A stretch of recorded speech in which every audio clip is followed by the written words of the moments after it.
All right, my name is Aaron. And I'm Ricky. This is blown coverage for the week 13 of NFL football. Good day, buddy. How you Doing all doing? right? Yeah, good, good. As good Doing as can be. good. Yeah, it was yeah, crazy week for football. We're gonna go ahead and start with NFC, NFC North in particular. And as I said last week, as the two Michigan boys, might as well start with the Lions. Sounds good to Uh, me. a rare victory for the Lions this week, How beating the about Bears those Lions? 34-30. Yeah, Stafford throws for 402, three touchdowns, one interception. Was nice to see. It was nice to see a 400-yard game from Stafford this week. It was nice to see that team come together after they got rid of their coach. Not gonna lie. I mean, I I know know. I I'm know. We talked a little last week about it, about how cool that would be. Just to kind of get that victory with I, once Patricia's gone. I know there's a lot of like frustration with that because it's like Hmm. at this point, why would you not just let the team tank and get a good draft pick? But I'm in the mindset, why not try to win? I mean, Absolutely. you're not you're not going to get the first draft pick, and I'm not. No I chance. mean, It's not possible. I'm hold I'm on. never for a team tanking. Looking around Stafford's first 400-yard game this season, threw for 340 back in week 7 against Atlanta. But really, it's been a pretty short yardage season for Stafford this year. Most of those games in the twos, which is not what we're used to with Stafford. We're used to the 400-yard games, high threes, and busy yardage seasons. That's six straight losses for Chicago. They're now sitting at 5-7, You which love is to a see it. tie with Detroit. You love to see it. Yeah, so Detroit has a real chance of not ending the season in last place. Knock on wood. Um, I that's mean, the Bears start off the game scoring on 4 of their first 5 drives, and then in the second half, you only score on 1 out of your 6 possessions. What happens? Like, how do you start out so hot and then just fizzle? right. Um, so even just looking at it too, starting the season 5-1. I Yeah. mean, I think Hey, their season represents this game. I You was going to start say out the hot, same exact thing. and now all of a sudden you Hmm. get one out of the last God knows how many games, and you just can't do anything Right, with it. right. Yeah, nonetheless, it's good to see Lions win. Packers beat the Eagles 30-16. Rodgers with 400 career touchdown passes. Ooh, What an incredible! RB, Last week, last week was he 50,000 yards, wasn't it? I- I mean, honestly, it feels like he's been at 400 passing touchdowns for Right, 2 years. absolutely. Carson Wentz got benched in the third quarter, and I saw this happen, and my first thought was our show last week, Yep. where I incorrectly said Jordan Love when I meant Jalen Hurts, and was wondering if it was time And for here I'm sitting like, I have no idea who you're talking about because this doesn't add up. and here I was, saying give Hurts a try, and Yeah, I mean, they he, did. he played well. Yeah, And 109 yards, one the touchdown, one interception. the part that Um, I think is almost a little frustrating is after the game's done, they're asked who okay is Hurts your QB, and just no answer. Like I'm mhm. not going to commit to anybody. At that point, you might as well give him a shot for the rest of the season. I mean, I think give him a start, give him more playing time. He well, I he know Peterson he's nearly on the chopping block himself, so yeah. I'm sure he doesn't want to commit to, or I should say he appears to be nearly on the chopping block. I can't say for sure. Um, You'd think, the job security is not there like it was 2-3 years ago. yeah. I mean, and then you look at the team that they played, and the score line I don't think really reflects what happened. Like I fully expected a wider margin, Mhm. but I don't know. You have Devonte Adams getting another 120 yards receiving, 2 touchdowns. This is his 7th game in a row with a touchdown. And fun fact, that is a tie for the team record. Is it now? That's Yeah. good. That's awesome. Good for Devontae Adams. He's been having a monster year. Um, Hey, my fantasy team loves him. yep, I'm sure. Um, the Vikings 27, Jags 24 in OT. Jacksonville has lost 11 straight Whew, after starting the season with a victory against the Colts, which boggles my is mind. that's yeah. So let's talk about Jacksonville for a minute. They're sitting at 1-11. Jets are 0-12. Who we'll come to it later. The Jets had the win this week. I would not Yep. be shocked if the Jets do not go 0-16. My thing, if the Jets get the number one overall pick, do they go for Trevor Lawrence? Or does he fall to Jacksonville, who I think is trying to tank? I And I like Gardner Minshew. I do. I don't know I why don't they think would go anybody for Trevor saw. Lawrence. I don't think anybody saw Minshew as the guy for Jacksonville. No. And I don't think, I mean, I don't think he is. I don't think many, I don't really think anybody, he probably doesn't even think he's the guy, which is unfortunate. I really I like him. I think he's a great player. I just don't know if he's the guy for Jacksonville. I think it's a dumb move for the Jets to take Trevor Lawrence, Mm-hmm. but if they have the first draft pick, either they're going to trade to get rid of it so that someone takes him first because Trevor Lawrence is going to go first. Like unless by some miracle he decides to take another year in college, he's going first. He's going to whoever has that pick. I think I know we touched on it last week as well. I guess I'm pretty sure we did. We acknowledged that the Jets had other needs ahead of quarterback. Yeah, Um, absolutely. I think if the Jets get that number one overall pick, which I'm not confident they will, um, Yeah. I wouldn't be surprised if they don't take him. Because I mean, Sam Darnold had a good game this week, and Yeah.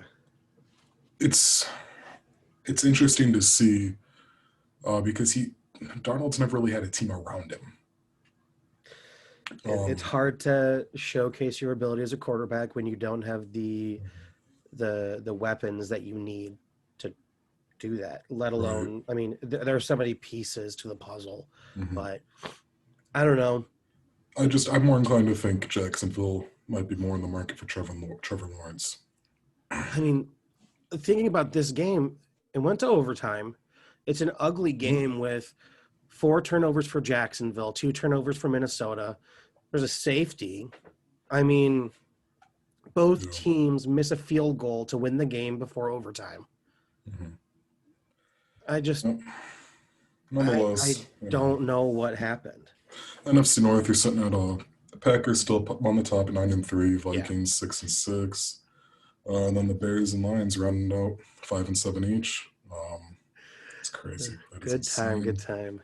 So, Uh, I mean, the other thing that's interesting about this is apparently if you score 24 points or more, you're going to win against Jacksonville because mhm. they have allowed 24 points in 11 straight games. And that is their longest streak of 24 points It's in the game in team history. it's just funny to see because when you start a season 1-0, you hardly think you're only going to have one win by the end of week 12. Oh, no. And I don't think many of us looking at this team at the beginning of the season would have expected 0-12. I mean, I No, don't think I don't think they're going to win 11 and lose one like we were surprised with the Steelers, for but sure, for uh, sure. you would Well, assume they at least have 3. now a team that I did see going 1-11, the Giants won this week. The Giants Or beat the Seahawks 17-12. that is a team that you don't expect them to No, beat. Giants are now sitting at 5-7, same as the Lions and the Bears. 4 straight wins for New York. Jeez. 4 straight wins. They didn't even have Daniel Jones this week. I mean, hey, is Wayne Gallman your player of the game? 135 rushing yards? I mean, it might as well be. Yeah. He's got to be. That's a great game. So here's your fun fact for this game. Mhm. Giants have won 3 straight road games. This is the first time they've done that since winning the Super Bowl. Hey, New York, there's some hope for you this year. The Jets might not be throwing it all away for you after all. Are you surprised with Seattle losing? I mean, Yes. clearly we're both surprised with Yes. Seattle losing. Absolutely. Um, yeah, we'll touch more on Seattle here shortly. Um, Cowboys Ravens happening tonight. If the Ravens lose that game, they Ravens shouldn't be in. started 5-1. They're now 6-5. If They they lose lost tonight, they should 19-14 to not be in the Pittsburgh last playoffs. week. I agree. They lost 19-14 to Pittsburgh last week. There's really not much more to say about that game. You I still believe have Lamar's back, I COVID believe. player. You have players out for COVID. Well, I believe Lamar's playing tonight. Last I checked. I Um, mean, I don't think he's going to have a good game this week though, because he was out for 2 weeks, right? He basically had 2 weeks where he wasn't allowed to practice. that being said, though, the Cowboys never have a good game, so it's going to be an ugly Tuesday night football, in my opinion. Hey, we're going to turn it on in half an hour, and we're going to watch a touchdown in the first 10 minutes from each Oh team, and we're gosh. going to be like, who would have thunk that any of them would score? Or it's just going to be a crapshoot, and you're going to look at a game like the Vikings Jags where it goes to overtime, 7 turnovers, and all of the missed field goals. Now, my favorite game of the week. Oh, I agree. And I wish I had been with you watching this game because I know we talked about it last week about how much we wanted this result, and it's exactly what we got. Oh, yeah. Washington 23, Steelers 17. Um, Steelers lost their perfect season, and Good. I didn't do research into this, so maybe you can help me out with it. Washington's first win versus Pittsburgh since 1991. Wow. I maybe I read that wrong. Maybe it's first road win, maybe it's first win in Pittsburgh, but even then, that's insane. Um, That's a while. yes, shortly before the end of the first half, Alex Smith's leg starts gushing some blood after taking What the cleat heck? to it. Thankfully, it was not the leg that's been surgically repaired Yeah. numerous times. And so something interesting with Washington. They are 3-2 since Alex Smith has become their full-time quarterback. Uh-huh. Both of those losses were to the Giants and Detroit. Both losses were by 3. Easily wins. Exactly. So we're looking at Washington, who, is tied with the Giants at 5-7. Giants have I don't know, the same win percentage, same divisional record. Um,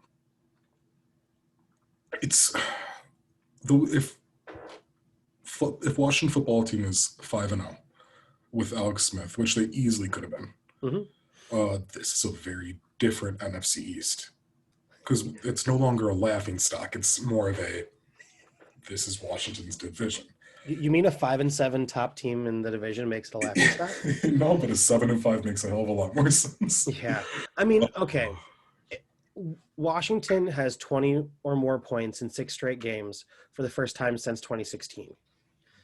And I wouldn't say that the offense won this game. I would say that your kicker won this game for Washington. He was 3 for 3 from first field goals. I mean, it was a defensive heavy game like we would have expected. Well, yeah, a very, very, very valuable play for Washington's defense in that fourth quarter. Getting the I don't think we would have expected anything else from Pittsburgh's defense. I mean, this is a game that they gave up more than I expected. Absolutely. But they still played well. Yeah, don't worry, Pittsburgh fans. You still got a good team. Don't get me wrong. How good? We'll talk. NFC East, currently Giants and the Washington football team is sitting at 5-7 each. Eagles 3-8-1, and Dallas currently 3-8. And I did want to go back and talk about the Eagles for a second. As we said, Wentz was benched in the third quarter. Jalen Hurts came in, played better than Wentz did. If I'm an Eagles fan, I'm frustrated. Clearly, I'm frustrated, but I am more upset because 3 years ago you have your franchise quarterback, you have your guy of the future. Yep. And as we discussed last week, the bar's been really, really high for Carson Wentz. Absolutely.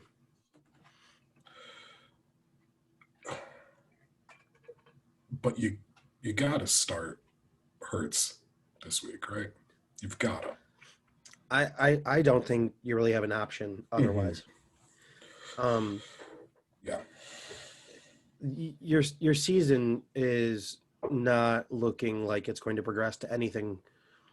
So why not let the young gun Absolutely go for it and see what he can do, see if he can prove himself, because how many other chances do you think he would have under a quarterback who has the name Carson Wentz that you looked at 3 years ago, and now you're like, why is he not playing over a young quarterback? Give Hurts the time. right. No, I'm with you. Saints 21, Falcons 16.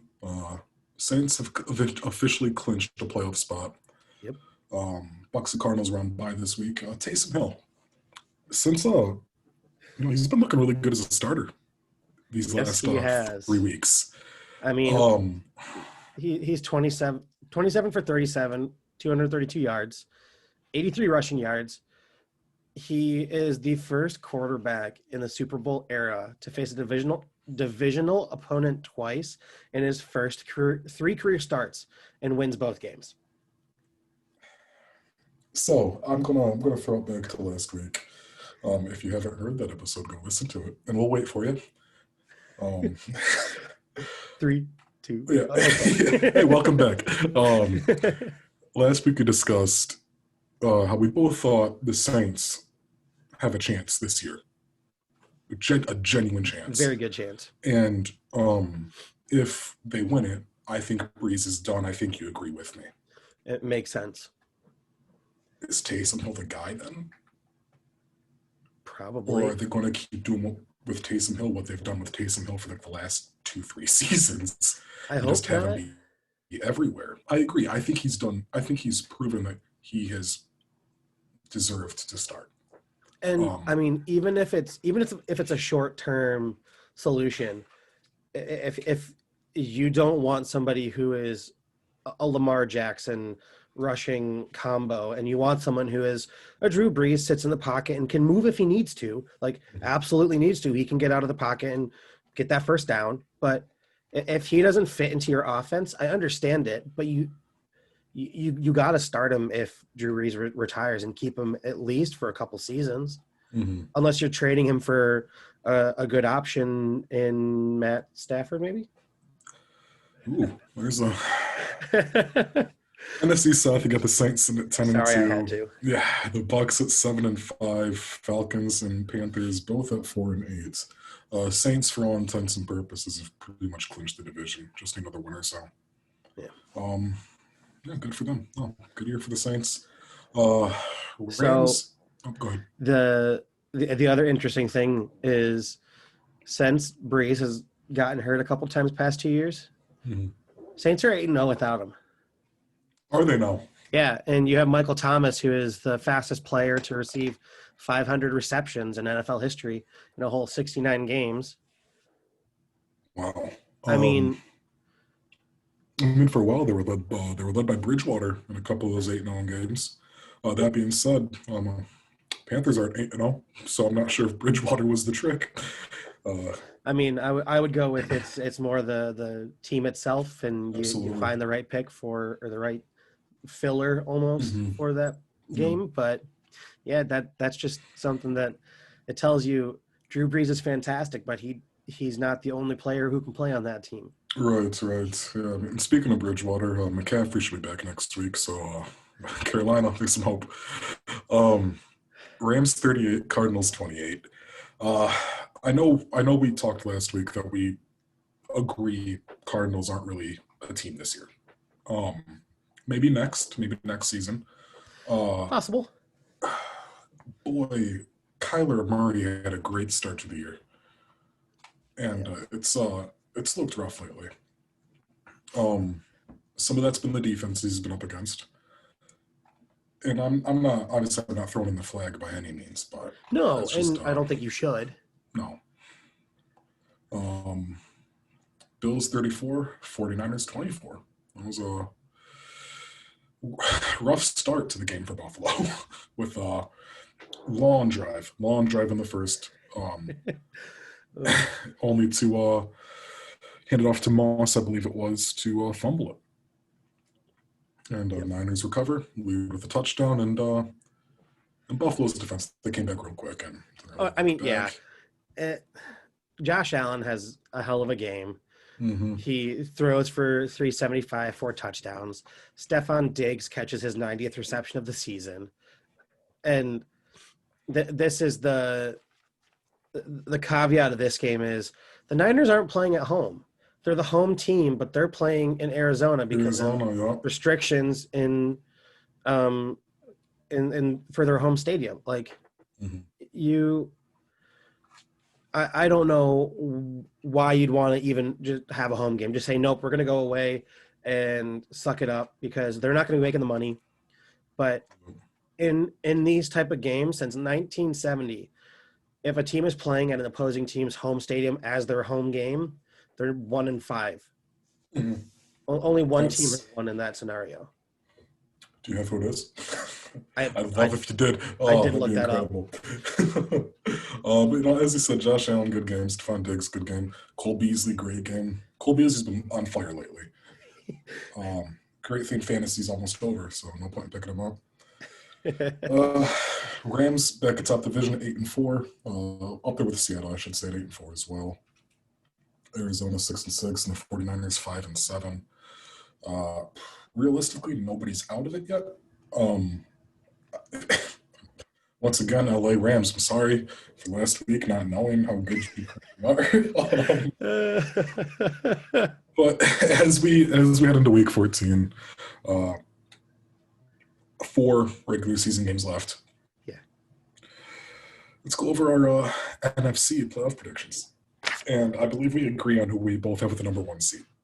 I sure hope so. Yeah, it's the Saints. Yes. It's the Saints. I'm predicting they're going to have So I have predictions for the final records for each team.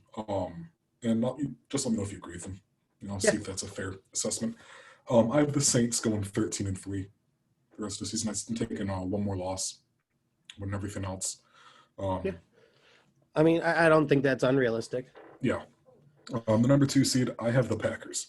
I think that's the consensus pick. Mm-hmm. The Packers, I mean, they're the ones that are having the most dominant season outside of the Saints in any of the NFC. When you look at, aside from his one game against Tampa earlier this year, Aaron Rodgers has been MVP caliber. The only problem is there's a guy named Patrick Mahomes. Yeah. But I have the Packers going 12-4. So, just missing out from the number 1 spot with the Saints. At the number 3 seed, I have at 11-5 the Rams. I agree. I agree. Awesome. I have the Rams taking the NFC West this year. The number 4 seed, the NFC East. I'm going with Washington football team. Okay. I have them 1 spot down, but that's no fault to Washington. Mm-hmm. I mean, I think they're going to take the NFC East. I just think the Seahawks are going to be the team that will. I have them with the number 4 seed merely because division. Fair enough. They're definitely not. They are not the 4th best team of my 6. Okay. The number 4 seed because division clinch sort of thing. Gotcha. I have them going 8-8. I think they lose 1 more game and win 3 more. Yeah. I'm not going to specify what games because then things get a little too tricky. You start saying one team wins and the other team wins at the same time. Right. For my first wildcard spot, I have the Bucks. I have my 10-6. I think they have to be 1 unless they continue on their demise. Mm-hmm. I think that's the likely scenario. Realistically, there's 3, maybe 4 teams that if the Bucks really fall off, that could knock them out of the playoffs. Yeah. Then for me, at the number 6 spot, I have Seattle, finishing at either 9-7 or 10-6. Yep. And yeah, no, that's what I got for the NFC. We'll touch on the AFC predictions You and all. got one more pick, man. There's 7 teams. Did I miss a seventh team? Oh my gosh. I'll tell you who mine is. Go for it. I'm picking the Giants. I Really? I don't see a path for anyone in the NFC North. I don't see the Vikings getting 3 more wins. I don't see the Lions getting 4 more wins. I Vikings have a pretty tough schedule I going forward. okay, and then outside of that, it's either the Giants or the Cardinals. And that one's And mine. I'm taking the Cardinals at the 7th spot. the I don't Cardinals have get lost 3 in either. a row. The Giants have won 4 in a row. The hot team right Right. now is not the Cardinals. I agree 100%. But looking at what they have coming up in their next couple games, the only game I'm really worried about is week 17, potentially week 16. Because week 14, they got the Giants, which Giants are hot. We'll see, though. Week Yeah, I 15, mean, it's Philly. Philly's been nothing. Week 16 has got San Fran. That could be a challenge for them, but I think Arizona can do it. And week 17, I get the Rams. Wait, I'm taking the San Rams Fran's all another day on team that. right now they're 2-3 the last 5. I Mhm. I think I it's got the Cards going either 8-8 or 9-7 as well. With I'd Seattle. say it's a fairly even split, but I think the Giants have to be the ones to take it. I I don't think you're going to get 3 teams from the NFC West going in. I hope not, because I hate when that happens. Um, if it is the Giants, I'll eat my words, but I don't think I it think can it's be. easy to be either. I just I find it Sure. difficult that a third team from that division is going to make it in. hmm So that's our NFC. Like, so we'll get to the AFC a little bit. Um, Dolphins 19, Bengals 7. Miami's 8-4 for the first time since '03. That's wild. Is Miami legit? Do you think Miami's legit? I think they're getting there. They I don't think this they year's a fluke. got I, I as I said last week, this is a team that could very easily lose their next 4 and be an 8-8 team. and I wouldn't be Um, upset with an 8-8 season for them. I would not either. I would not I either. don't think when Absolutely. you're going into this year that you expect to have a positive record or a 500 record. hmm I I do think this team has growing room, and there are going to be growing pains with your rookie quarterback. But Tua played well. He did. He did. I mean, Probably, I'd say one of his best games since he's Tua not my player starting. of the game. That's got to go to Jason Sanders, Miami's kicker, because he was 4 for 4 and he had Yeah, his that's extra point awesome. going. I mean, he hmm He he carried the team. won the game. Obviously, Tua Gaskin, they helped drive him down. Mike Gesicki had a good game too. Yeah, Um, I and of course you have that fantastic 70+ yard touchdown pass early on for the Bengals. hmm Nothing else. hmm I mean, I'm No, happy and because he was yeah. one of my receivers, so I got all of the points in Yeah, one I'm play. thrilled. But I'm thrilled. um, Raiders 31, Jets 28. And I had no. okay, I want Okay. to stop you before you start on this one. Your first bullet point. I have a one-word response. One word. Mhm. No. Okay. That's my And one-word response. so the first bullet point for those of us that aren't myself and Ricky, I ask him again, comma, are the Raiders good? And we had a healthy conversation about this last week. Um, They should not have won Waller the had a game. great game. No, it was a last minute, not even last minute, last seconds deep pass by Derek Carr to Ruggs for a touchdown that saved the Raiders' ass. I Um, You know who saved the Raiders' ass? Darren Waller.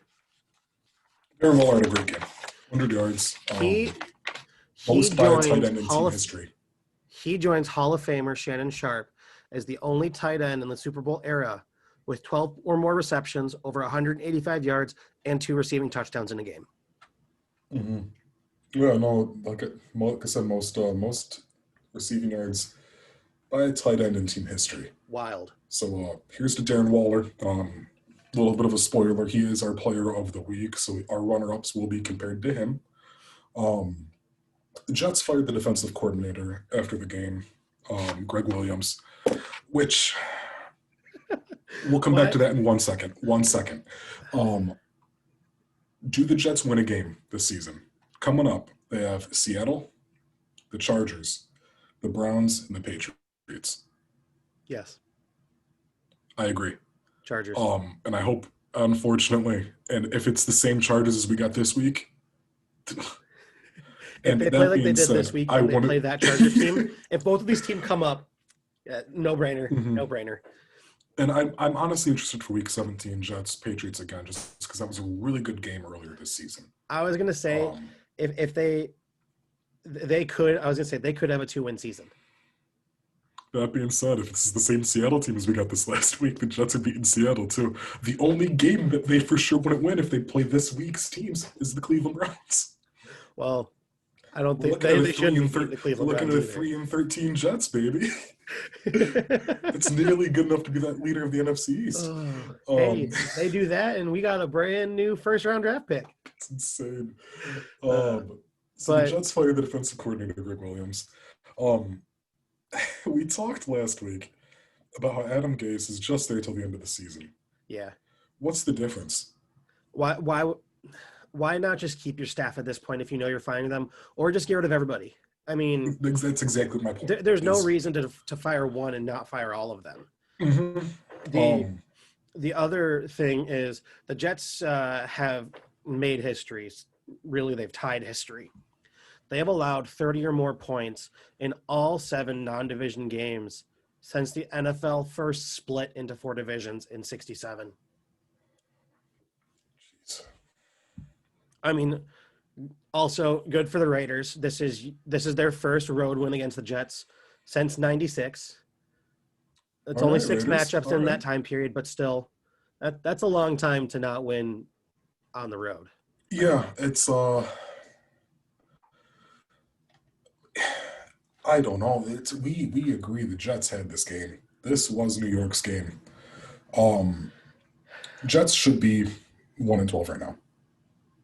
Yep. I think they should be 2-11, but that's beside the point. I digress. Given Jags If we're that really first round looking at pick. it probably should have. It should be a fairly different year, but Yeah. Now, oh man, I never love to see a shutout, especially when it's one of our boys. A boy we hyped up big time last week. Throws for 209 yards, 2 interceptions. Justin Herbert. Patriots 45, Chargers 0. And my first bullet point on this topic is just dot. Hey, I mean, okay, the Patriots have shut out 3 teams since 2019. How many other teams or how many other games have happened collectively in the NFL since then? Outside of the Patriots. Jeez. Don't ask me questions like that. 4. There have been 7 shutouts in the past 2 years. Patriots 3 of have them are half for of them. one team. Yeah.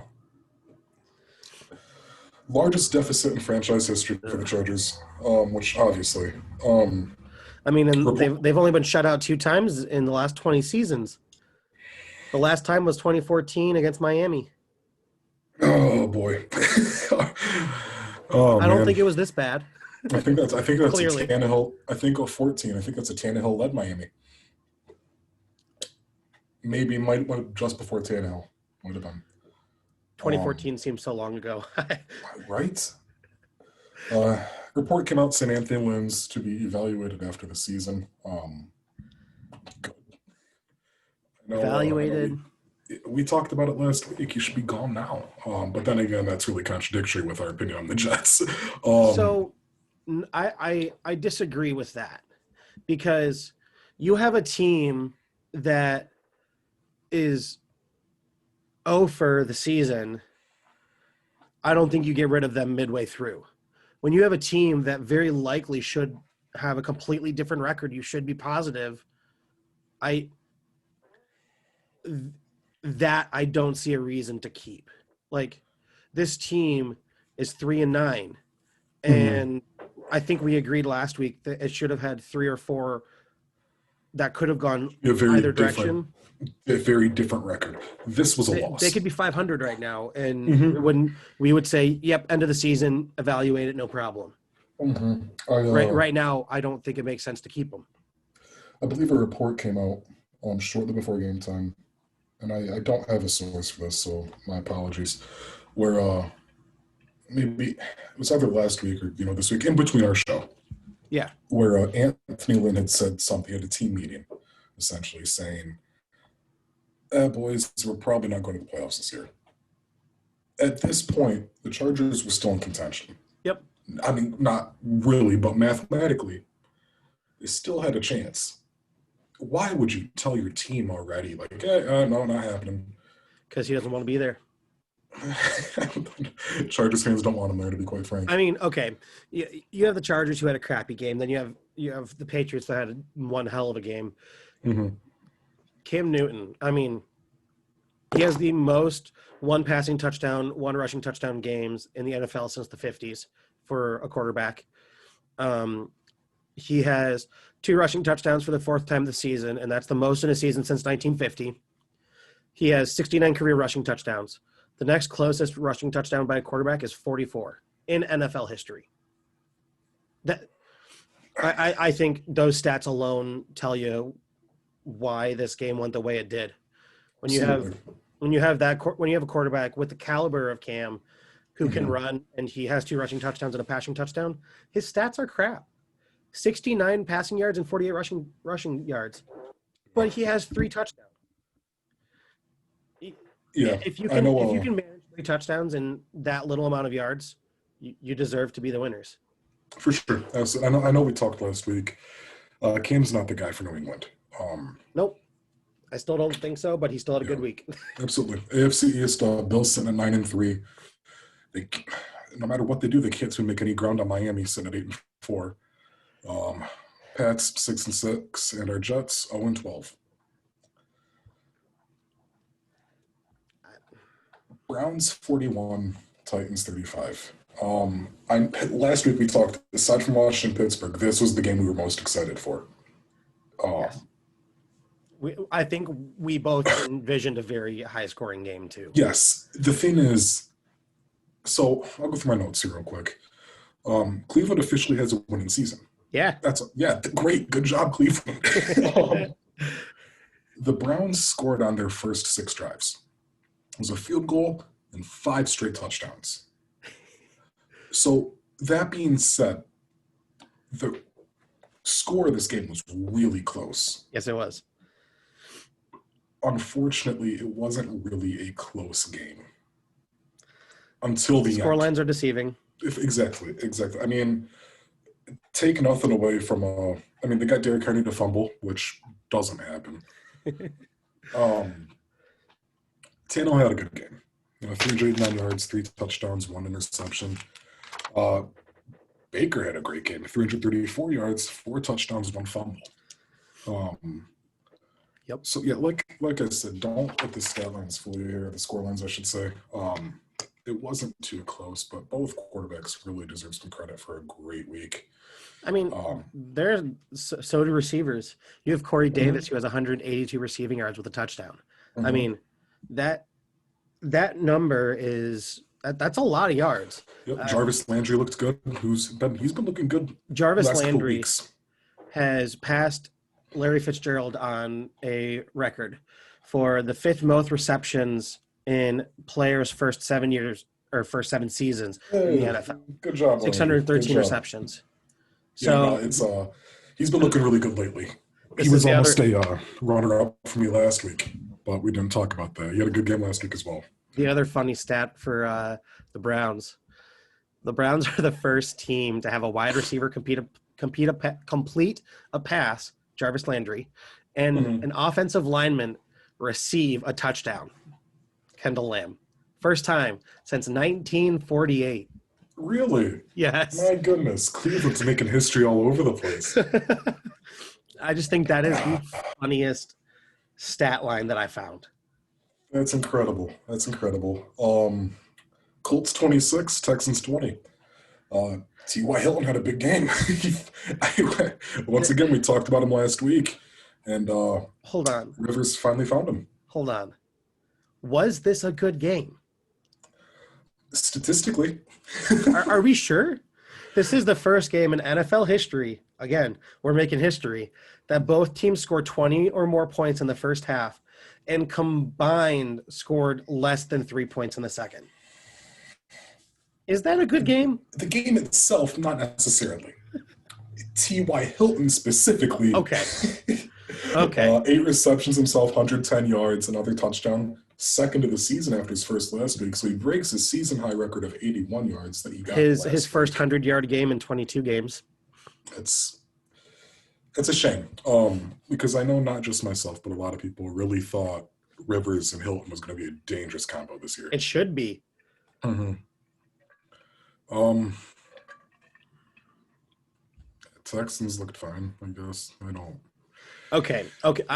I'll give some hype to the Texans. Deshaun Watson is the first QB since the 70s with 13,000 passing yards and 1,500 rushing yards in his first 50 games. Great. J.J. Watt is also the first Texan with 5+ sacks in 7 of their first 10 seasons. Okay. Those are 2 players. Yep. Honestly, I still think Will Fuller he's your scapegoat for the Texans right now. Oh, for sure. I think if you have him, it's a different game because now all of a sudden you actually have another outlet to pass to, and people will pay attention to someone of Will Fuller's caliber. And I digress. South. Titans and Colts at 8-4 each. Titans have the lead with a 3-1 division record versus the Colts 2-2. Texans 4-8 and Jaguars 1-11. Which we didn't even talk about it last week. How the Jaguars are almost the Jets, which I know we talked about earlier today. But that's crazy to me. How what we should have done instead of done our playoff picture? Predict the bottom of the table. Maybe next week we will. Oh gosh, Chiefs beat the Broncos 22-16. I don't know what it is about Patrick Mahomes. He's played Denver twice this season, and this sounds so weird to say, because he was still fantastic. However, looking at what he's done 2020 game log, the only 2 games where he's thrown less than 2 touchdowns have been Denver. Back week 7, where he throws for 200 yards and 1 touchdown. And then, this week, over 300, 1 touchdown, which it's so crazy to think over 300 is just the norm for Mahomes. So, you want to know who my player of this game is? Who's that? You got one guess on who my other 2 were. It's our kicker. Harrison Butker was 5 for 5. And he had one extra point. So, I mean, again, he won the game. Yeah, no, it's. But I mean, I don't know what it is with Mahomes and the Broncos this season. Mahomes still set some Chiefs history. He passes Trent Green with the most 300-yard passing games at 24. He has the best touchdown to interception ratio in a season in NFL history of 31-2. And you have, I mean, the Broncos this season, they've had the most giveaways in a season. They've got 28. Last year they had 16 and they were the 6th fewest. Drew Lock has 1 interception in 7 straight games. Yeah, that's nothing compared to Carson Wentz. I mean, yeah, and Drew Lock's another one of those guys. It's still early for him. It's still really early. Yeah. Far too early in his career to really say anything. It's just I don't know if it's questions and concerns are justified. They're fair. I would say I don't know if Drew Lock is the problem or if the rest of the lineup is the problem. If he just needs more support, I mean, because I think he Jerry has Judy, skill. Jerry Judy, I think was poised for a big rookie season, and not much has happened. Cortland Sutton, I think he's still out. I think he went down for the year after week two. Um, I'm not sure if he's healthy, so I might be wrong on that, but I know he was hurt. Um, yeah, Broncos have come a long way since winning the Super Bowl 5, 6 years ago. I think we've noticed that with a couple teams this year. Yeah, Kansas City's 11-1, second time in team history, back to 2003 with our 8-win Dolphins. KC's officially clinched a playoff spot as well. And then taken from an NFL article I saw, Mahomes became the first player in NFL history to put together 3 straight seasons with 3,500 passing yards, 25 touchdowns, and a 105 passer rating per NFL research. So if that's wrong, blame NFL research. I it boggles my mind what Mhm. that man does. It's insane. It's insane. I know we agreed last week. Probably going to be one. We agreed a lot last week. Yes, we did. Probably going to go down as one of, if not the greatest of all time. He he makes history with every pass he throws. I Mm-hmm. mean, I wouldn't be surprised if in 3 seasons we see him already eclipsing touchdown passing records. I mean, yeah, that's a bit He's on path. egregious because that's a lot of passing touchdowns he has to catch up to. But Sure. uh, He's on. he He's on pace. He's on pace he to. is so good. Next up, we have our AFC playoff predictions. That being said, I'm actually going to move those. We're going to do those right before our last question because it kind of ties into our last question. Okay. So now we're going to go with our runner-up. Okay. And so we agreed Darren Waller player of the week. Had a Yes. great game. Had a great game. Who do you got this week? Okay. I was picking between 3, if not 4 players this week. Mm-hmm. We chatted a little bit before we got on, and I had to drop out Beasley before. Just my mind was he had one more catch in him, and that catch would have been the difference maker. I think I'm going with Corey Davis. Solid game, 11 receptions, Mm-hmm. 182 yards, 1 touchdown. He is a player that doesn't get enough recognition. He went to a Michigan college, gets drafted, and I mean, my other 2 players, Devontae Adams, he gets recognition week in, week out. He, like I said, I mean, he's catching touchdowns like nobody's business. Mm-hmm. And Travis Kelce, he's another player that it's not surprising he had a good week. Yeah, I'm already going to agree with you that Corey Davis is the runner-up of the week. Because he was one of the 2 that I confirmed on, but I figured you were going with Corey Davis, so I had a second one, which we'll talk about in a second. But I agree, Corey Davis is the guy. Yeah. Like you said, honorable mention to Cole Beasley, 9 receptions, 1 touchdown, 130 yards. I think Corey Davis goes overlooked a lot because of how explosive that Tennessee offense can be.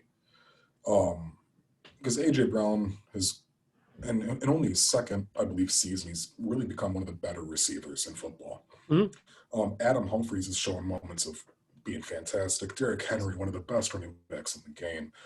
So Corey Davis really kind of goes under the radar there. And he shouldn't. I don't think he's really on many too. people's radars at all. He's not even a blip. And that's just a disservice to him. Absolutely. Another honorable mention for me, I already touched on Cole Beasley. His quarterback, Josh Allen. Great game. He had very similar stats this week to my runner-up of the week. Oh. My boy, Derek Carr. 381 yards, 3 touchdown passes, 1 rushing touchdown. Why did I know that's who you were going to pick? We'll ignore that.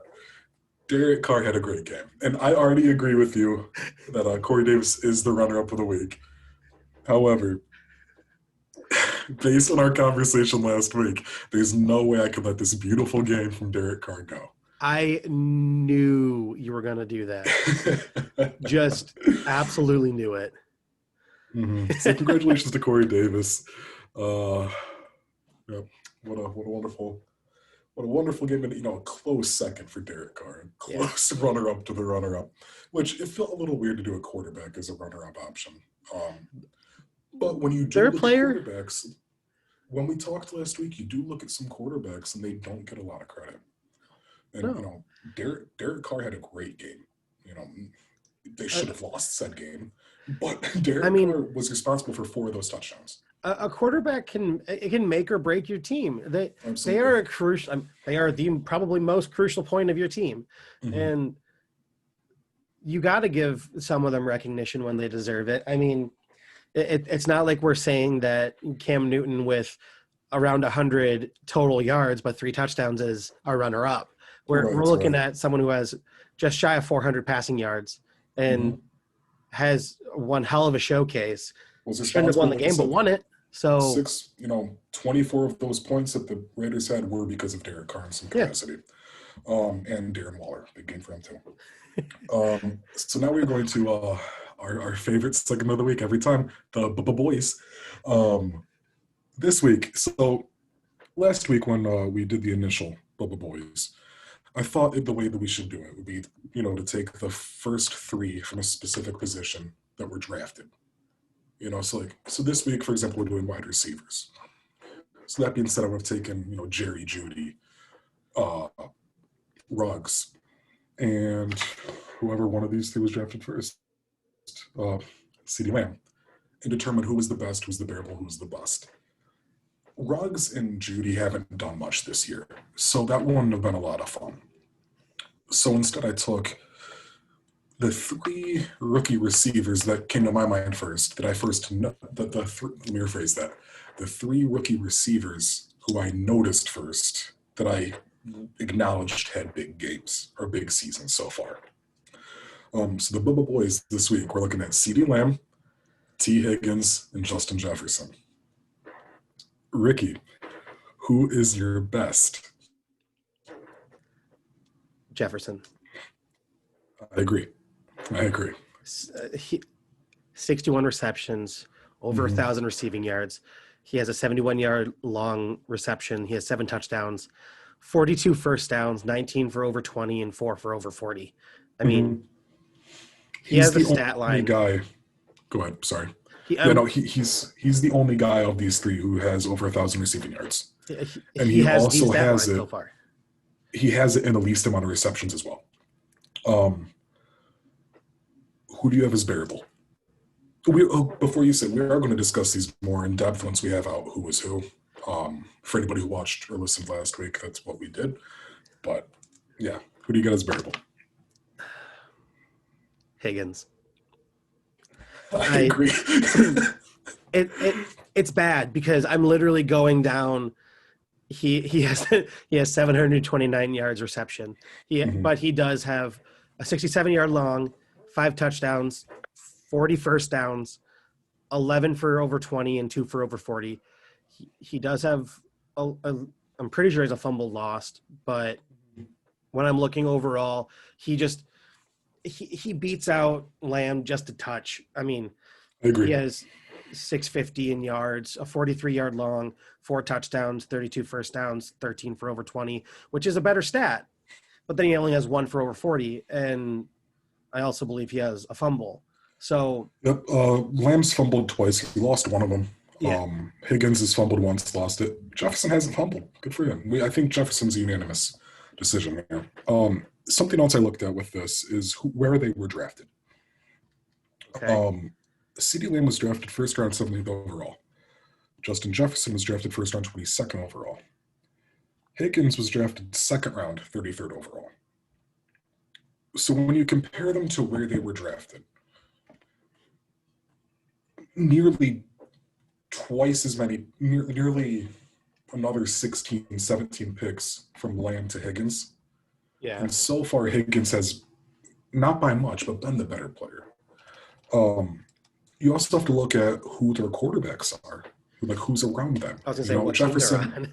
Jefferson has Kirk Cousins, and then CeeDee Lamb's had Dak and Dalton. Well, Higgins has had Burrow and Allen, so rookie to rookie, and then Brandon and Allen.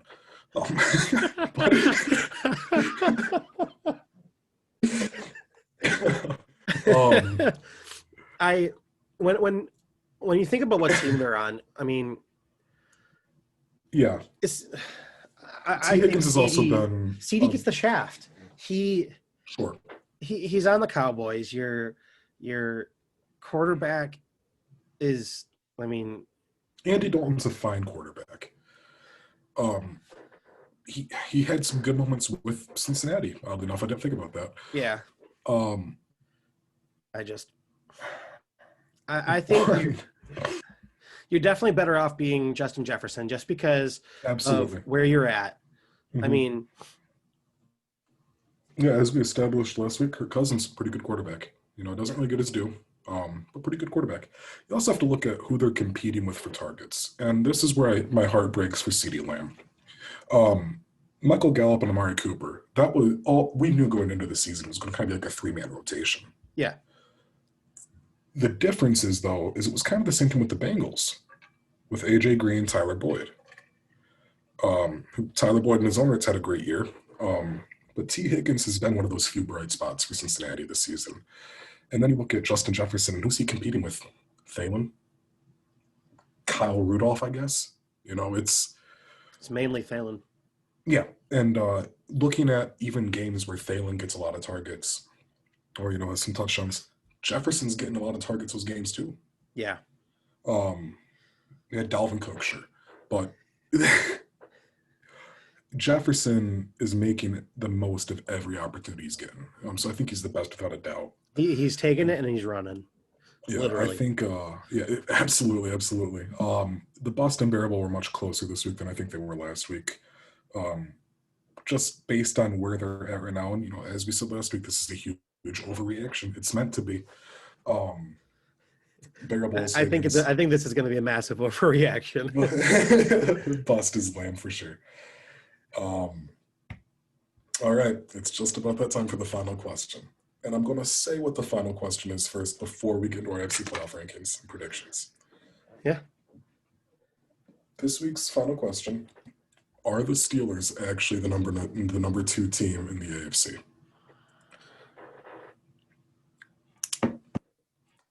Ricky, what do you got? So here's the thing. I really think this is the week we find out because they're at the Bills. Mm-hmm. And initially, I am inclined to say no. I think the Steelers are going to lose 2 in a row. And I don't know who I would put as the better team between the Bills and the Browns. Because my instinct says the Bills they should be the number 2 team, but their record does not reflect that. I also don't think that the Bills are necessarily the number 2 team, but I can see them being tied for that top spot at the end of the season with the Steelers for the AFC North. So before we get into our forward rankings, I have the Bills as the number 2 team. Okay. I do not think the Steelers are the number 2 team. Looking at their games, especially recently, excluding Jacksonville, they lost this week 23-17. They won last week 19-14. Week 9, they beat the Cowboys 24-19. Week 8, beat the Ravens 28-24. Beat the Titans 27-24. Beat the Eagles in week 5, 38-29, 28-21 over Texans, 26-21 over the Broncos, 26-16 over the Giants in week 1.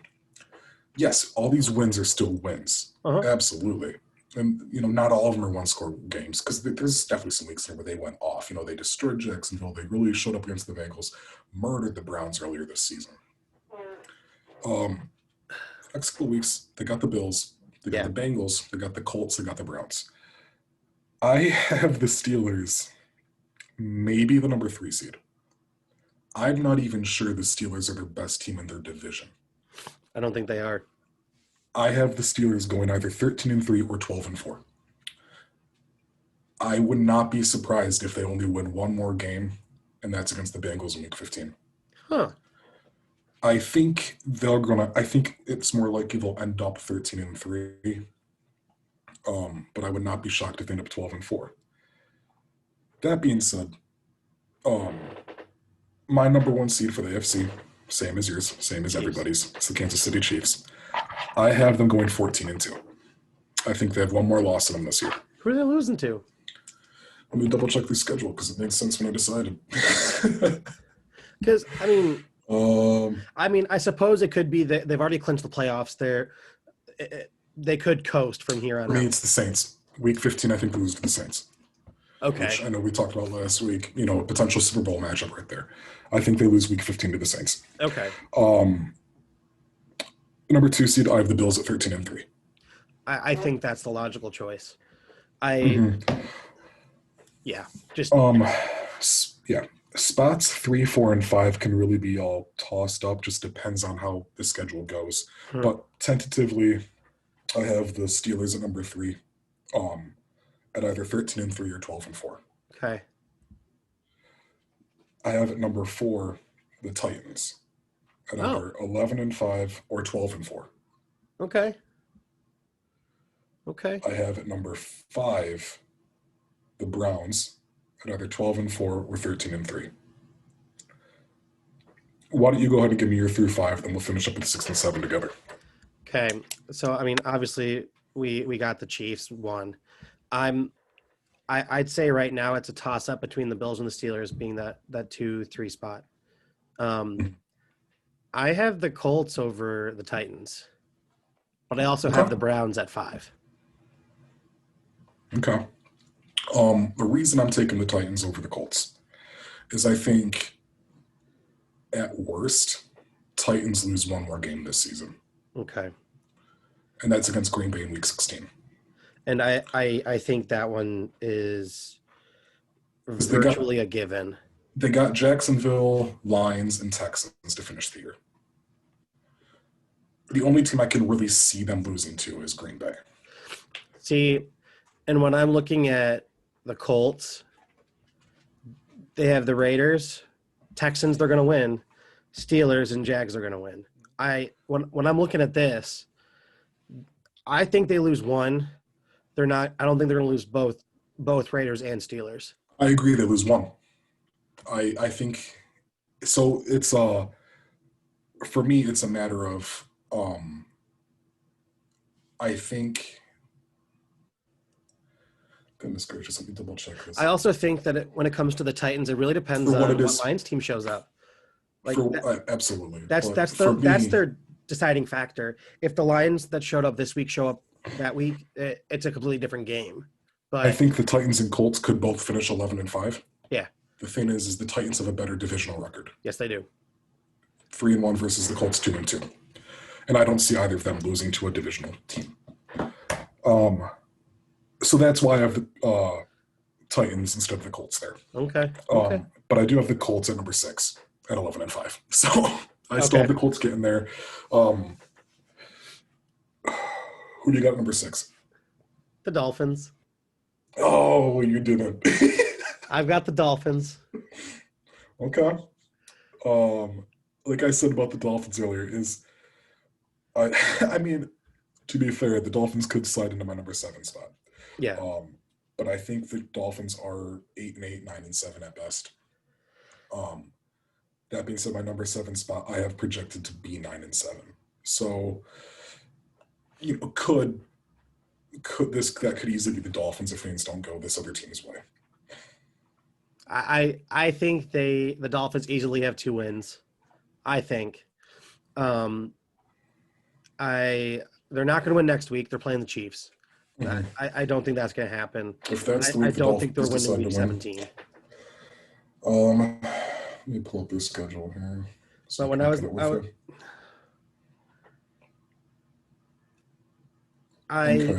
I think about the Patriots' schedule left, I think they win 1. And that's who I think would be the alternative. Okay. Because for me, the Patriots are a very 50-50 team. I mean, their record reflects it, obviously. Yeah. I think Week 15 could go either way. For Dolphins Patriots. Yeah. I think they lose to the Rams. My thing, um, yeah, the Dolphins are losing Week 14 against the Chiefs. For sake of my predictions, they're losing Week 15 to New England. They're definitely losing Week 17 to Buffalo. Okay. For me, what sets apart number 7 is Week 16 because it is that game. Okay. At number 7, I have the Raiders at 9-7 on the season. Ooh. I'm going back to my initial comment. No, they're not good. I can't argue that. But as we've seen in past, just because the team's not good doesn't mean they don't make it. I know. And they are legitimately in the hunt, and it would not surprise me if they make it. Looking at the Raiders' schedule next week against the Colts, that's a tough loss. Yep. Week 15 Chargers. I got to give it to the Raiders. If they don't win that game, that is going to turn into an embarrassment. Week 17 against the Broncos. I'm going to go Chargers. You should win. So now they're sitting at 9-6 with not knowing Week 16's result yet. Yeah. So if they win Week 16, that's a 10-6 Raiders team. Okay. Really the only one that the Raiders. You can make an argument that they lose Week 16 against Miami, but the really the only one they should lose is Week 14 against the Colts next week. And I agree. And when I was going through the remaining schedules, I had a toss up on a couple of them, and I think the Dolphins can figure something out. I think they have most of the pieces they need, and I don't know. I think I just inherently want the Dolphins to succeed, or I just have something in me that's like, sure. Yeah, I want to see. I have nothing against Miami. Unfortunately, I just don't have a spot for them in the AFC right now. That's fair. They are a great number 8. That's how I see it right now. Great number 8, and we don't have 8 playoff spots. We do not. I hardly remembered we had 7. I know that. Next week's matchups: Titans and Jags. If the Titans don't win that game, then I will agree with you. It is the Colts division. Patriots and Rams. I'm going LA. I think the Rams are really showing up. And they have to win. I also feel really bad for not realizing how good the Rams were. Vikings and Bucks. Bucks should win. You'd think. 6-6 versus 7-5, but the Vikings, the record hasn't necessarily shown it. Well, no, it has kind of shown it. The Vikings have been better than I think people are giving them credit for. So the Vikings are 4-1 in their last 5. Mm-hmm. They've won 2 straight. The Bucks are 2-3 in their last 5, and they've lost 2 straight. I think if we're going just on trends, you got to go with the Vikings. Sure. Yeah, Vikings this week look at the Bucks, next week the Bears, then the Saints, then the Lions. So, you could argue the Vikings might have a chance at my number 7 spot in the NFC. I don't think they do, but that's. I don't think they do either. Yeah. I don't think anybody else in the NFC North has a chance. Mm-hmm. Texans, Bears. Who cares? Texans? Let's go to Deshaun Watson. I'll go Bears just for the sake of it. Come on, Trubisky. Maybe Foles, maybe not. Who knows? That's just bullshit, man. Cardinals, Giants. 6-6 and 5-7. I think if the Cardinals want to hold on to any hope of being my potential number 7 spot, they have to win this game. Yeah. Have to end that Giants hot streak, which we'll see. Right now, I don't think they will win. But if they want a shot at the playoff this year, this is a must-win game. Chiefs, Dolphins. Chiefs. I think it's going to be a better game than people are expecting. I think it'll be Chiefs. Closer. I agree, but I don't think it'll be Denver, Kansas City close. But I think it'll be. closer than people expect. Cowboys Bengals. I think this is all Bengals. Yes. Speaking of which, Cowboys are up right now 3-0 over Baltimore towards the end of the first quarter. Hey. Um, but I think this is going to be the Bengals' last victory this season against the Cowboys this week. Okay. Broncos Panthers. I'm expecting McCaffrey to be back and to run wild over Denver. You know how you just said it was 3-0? Mm-hmm. It's 3-7 now. Oh, okay. That's okay. So I'm expecting McCaffrey to run wild over Denver. I'm thinking the Panthers take that game to move to 5-8, while the Broncos fall to 4-9. Okay. Jets Seahawks. Let's go Jets. I'm taking the Jets. I'm pulled for my Jets right now. So, I honestly, I probably agree with you. Watching Seattle this week was just a letdown. It was bad. It was a letdown. I'm not convinced that Seattle team is a contender by any means. But I genuinely think if we get the Jets team we had this week, minus the defense, which the coordinator's gone, this is a Jets team that could go 2-14, 3-13 even. Yeah. Colts Raiders. I'm excited for that game. 8-4 versus 7-5 records don't always mean anything. Nope. This is I'm gonna go Colts, but I want my Vegas Raiders to take it. So they both have the same record for the last 5 games. Right now, our better scoring offense is the Colts, and our better defense is the Colts. Yeah, and the Colts have had a great defense all season. So, I think putting all that together, I think we have to go with the Raiders are the obvious choice. I think the Colts are the obvious choice. I also wouldn't be surprised if the Raiders somehow come out with a victory. Yeah, no. I want the Colts to win. Derek Carr and the Raiders. Yeah. I want the Colts to win. No, Ricky and I are all Vegas right now. Sunday afternoon, Packers and Lions. It's the Packers, isn't it? Yeah. Yeah. All right. The 5-7 49ers versus the 5-7 Washington football team. I'm taking the Washington football team to move to 6-7. 100%. Yeah. 100%. I feel bad for you. You've had a lot of injuries this year. Doesn't look like Garoppolo or even Kittle's really coming back this season. Kittle might be here for a game or two, but with a loss here, you're pretty much officially out of contention. So why bother? I mean, and Washington's on a hot streak. They've won 3 straight. Mm-hmm. Potentially 5 straight. Those 3-point losses, but shit, they are losses. Sunday afternoon as well, Saints and Eagles.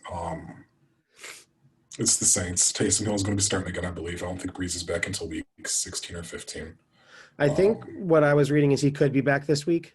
I don't think he should be. I don't think he should be. Not when it's a team against the Eagles and you don't need the win. You have the playoff. You already clinched it. Let him recover more. Get him in the practice time. You're good. Falcons Chargers. This one's interesting to me.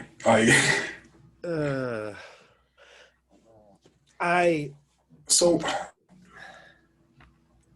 the Chargers looked really bad this week.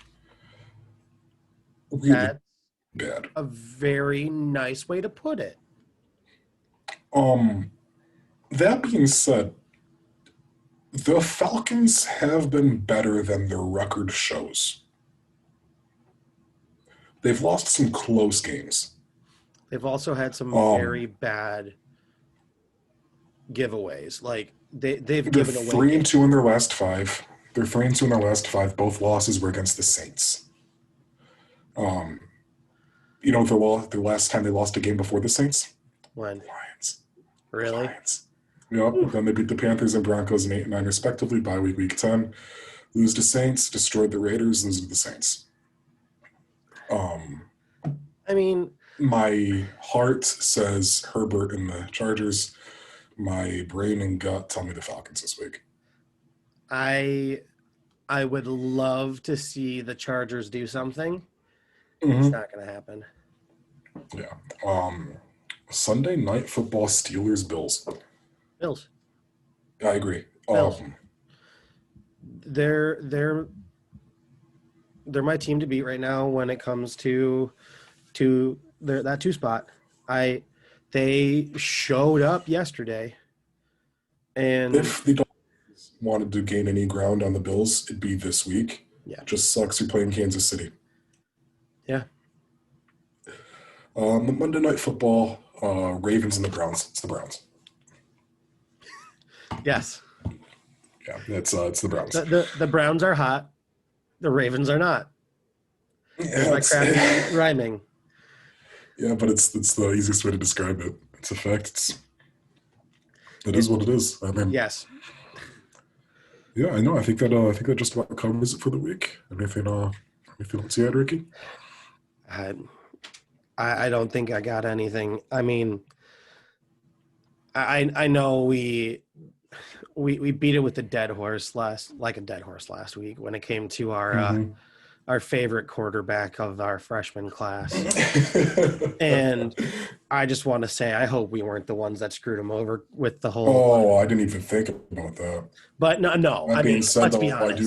I do think you are the one that put that jolt into Derek Carr having a great game this week.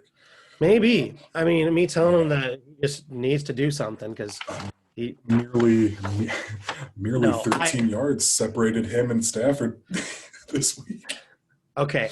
Actual serious question. Hmm. Looking at the way that certain teams played this week, do we think we found another spot for Stafford? Or do we think that he has a more legitimate shot at staying in Detroit with an actual coaching staff that is somewhat competent?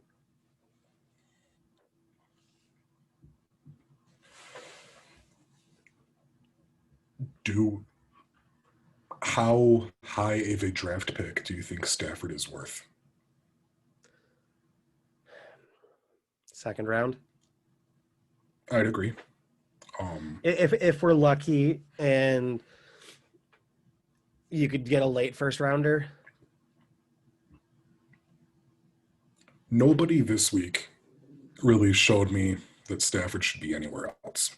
Yeah. Because you look at quarterbacks that might have not had great weeks, it's not their standard starting quarterback. I mean, Mike Glennon was Mike Glennon. He was Mike Glennon last week too, but Mike Glennon's not the future of Jacksonville. No, he is not. Um, was it Matt Barkley that played for? No, it was Colt McCoy. Yeah. Colt McCoy. Yeah, Whoever he played played. for the Giants this week, you get my Yep. point. He's not the guy for the New York Giants. Nope. Brandon Allen, he's not the guy for Cincinnati. Ryan Finley, he's also not the guy for Cincinnati. I just Andy so Dalton's not the guy for Dallas. the If it's reason I not bring Lamar this up. playing right now, Trace McSorley's not the guy for Baltimore. No. But the reason I bring this up is because I think there are a lot of viable places that could actually utilize a Matt Stafford. And I have one team in mind right now. I don't think he is overly expensive, because I had this conversation with Ben, who is another one of our hosts who was unable to make it this week. And the conversation I had with him was, as soon as we got off last week, my mind initially went, why did I not say he's going to the Patriots? Because a Matt Stafford fits perfectly in a Bill Belichick offense. We joked about it. We didn't talk about it though. I mean, No. we did touch on it. I think Stafford would be good on the Patriots. That being said, there's one team that, as of this week, I could see Stafford being on, and it would require a trade for their backup quarterback, maybe their starting quarterback. Okay. It's the Eagles. Interesting. I think, and when I say backup, maybe starting, I'm referring to Hurts. I'm not talking about Wentz. If you were talking about Wentz, Hurts a I'd be second confused. rounder. Yeah, no, Hurts a second rounder. Um, Young quarterback with a new offense, a new, whole new, manager and whatnot next season, head coach and everything. It could be a good environment for Jalen Hurts. And I think Stafford, I mean, Philadelphia, they do have the weapons Yeah. for a good quarterback. They just don't have the quarterback for the weapons. I mean, Zach Ertz So is back. Dallas Goedert's been having a good, time as tight end one. Um, Fulgham's been fine when found. So I think a team like Eagles, Stafford, I think that'd be Stafford's best suited spot does a based on this last week. does a more rushing oriented quarterback make sense for the Lions? I do not see the harm. Okay. And I mean, I don't really either. Mhm. I see it as mostly a benefit when it comes to their running back game, I especially when you would have say Swift in action. if there was ever a team that needed a mobile quarterback, and like Stafford, used to run often and Yeah. can still get a couple yards here and there. But if there was ever a team that, if you wanted to put it in the way of like a culture change, needed it, Yeah. it'd be the Lions. And I think Jalen Hurts could be all right. I still would love to see the Lions somehow manage to get a Trevor Lawrence because I mean a Trevor Lawrence quarterback is the ideal quarterback for a Lions team. The only way that happens is if something happens like happened to Tua. Like he gets hurt, which I don't want to see, obviously.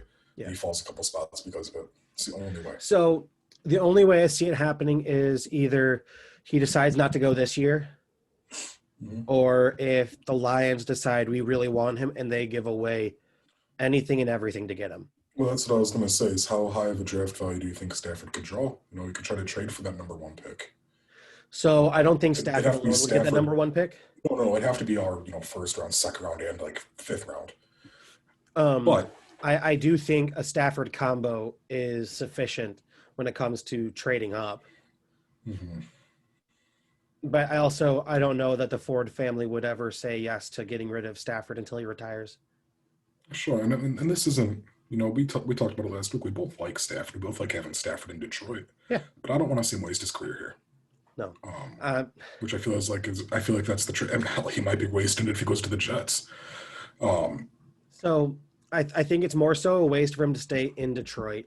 And I think getting in a rookie quarterback is beneficial for a team like Detroit who has a lot of space they need to grow, and a fresh face, a fresh staff would be a mutually beneficial environment. Sure, I can't argue that. Yeah. Nonetheless, that was our real final question, as opposed to our other final question, I suppose. Sorry. No, you're all good. I've been Aaron, And I'm Ricky. It's been and this has fun. been Blown Coverage, Week 13, and we'll see you back here next week. Take care.